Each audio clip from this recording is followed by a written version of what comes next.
Sometimes games are scary.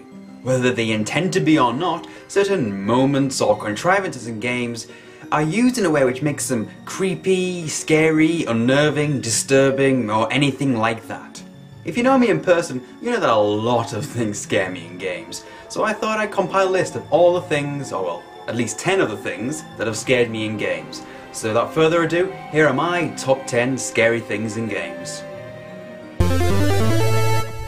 I would kind of expect a game centered around vampires to have some horror elements in it, even in games where you play as a vampire. The game in question here is Vampire: The Masquerade Bloodlines, which, might I add, is an incredibly dumb title for a game. At one point in the game, you visit a haunted house. Now for me, haunted houses have always been really creepy in games, from games like Maniac Mansion to Resident Evil, so I found it fairly spooky.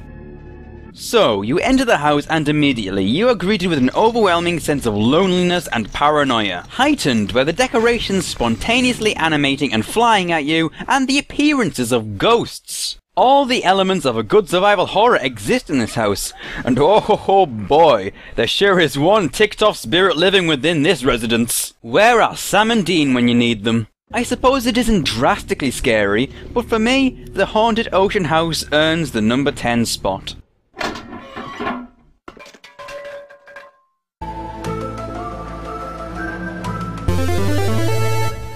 Generally speaking, Spyro is a very happy and upbeat game. Although, one specific part in the first game startled me when I first played it. In the Beastmaker's world, there is a level known as Misty Bog, and there are certain enemies there which are unnerving, or at least they are to me. It's these things. What are they? Well, for a start, they do this.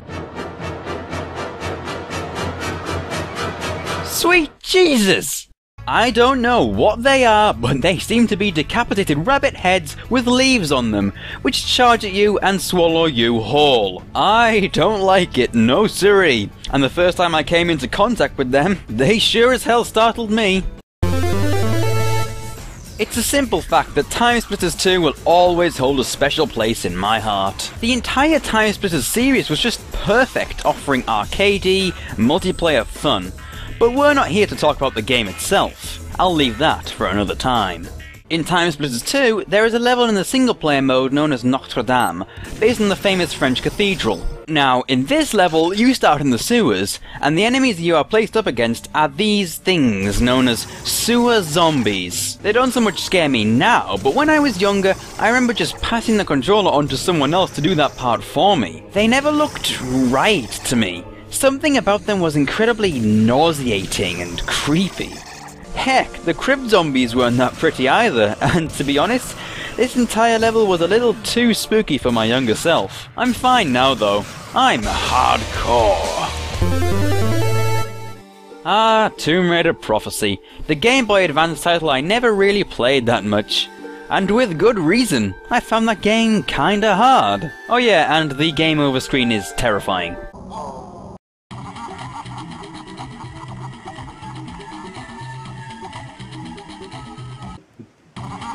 Stop laughing at me.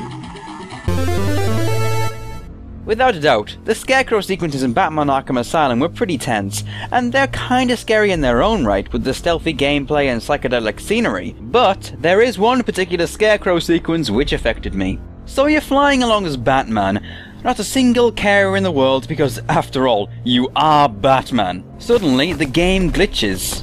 But it doesn't. I swear, my heart skipped a beat when that happened. What made it worse is that it led onto an alternate intro scene which honestly creeped the hell out of me. Whoever thought of this is a pure genius. If I ever meet this guy, I'm gonna give him a pat on the back. And maybe a smack in the face too. I'd like to start by saying I don't pirate games, and I never intend to, but my next choice is linked to piracy in games. In particular, a scare tactic used by Sega to spook pirates away in Sonic CD. It involved a tiled image with a terrifying looking Sonic with Japanese text overlaid that said, "Fun is infinite with Sega Enterprises." Yep, sure look like there's an infinite amount of fun going on there. I'm just not sure if it's the fun I want to be having. I hate this screen. I have no experience with it, it just flat out scares me. Let me start by saying one word: arachnophobia. Let me continue my point by stating that I have this. Let me finish this by saying there are spiders in Dark Messiah. It's simple enough. I hate spiders, specifically big ones, and these ones are huge and come out of the wall and off the ceiling, and ugh, my skin is crawling at the thought. Of all the things a game could throw at me, this is by far one of the worst. I mean, why couldn't it be giant pigs or something? That would be considerably better than this. This just takes my nope meter and overloads it. Just, ugh.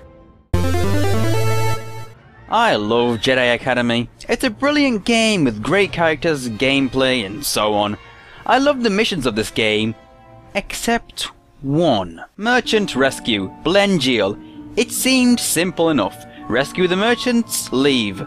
But oh boy, this game had a surprise for me. If you ever touch the sand on this level, giant worms appear and eat you. I hate this.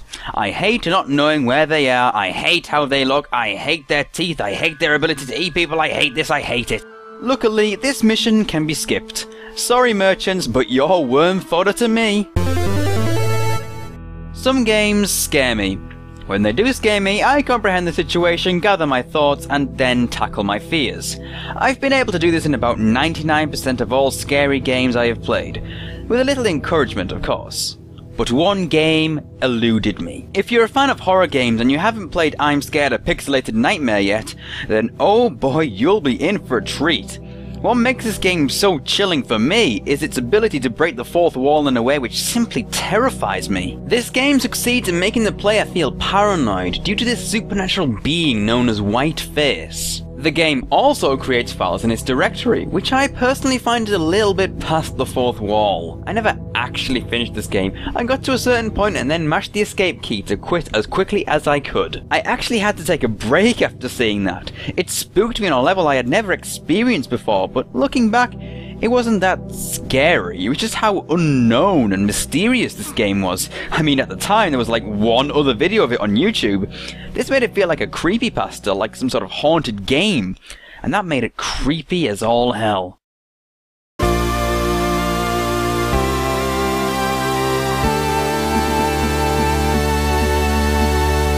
If you know me, you know what's coming. This sound sums it up. There are few sounds which make my head retract into my body like a tortoise, but the barnacles of Half-Life can do that to me. Literally. I became a tortoise. I eat lettuce now. But seriously, which evil genius came up with these things? They're often hiding in little nooks and crannies, and they're picking you up and trying to eat you when you least expect it. They don't even move, and they terrify me. Now that shows something. I'm not exactly sure what it shows, but it sure shows something. I don't have a whole lot more to say about these things, except one thing. If you play Gmod with me, and you spawn barnacles above my head, I will murder you. I'm not kidding. I have knives in my kitchen, you know. Sharp ones. And that concludes the top 10. As always, I'm interested in what you think. And after all, my scary things aren't the same as your scary things. No, wait, that sounds wrong, son. So please, leave me a comment below and tell me what you think. I'll probably read it, so, yeah. Go for it.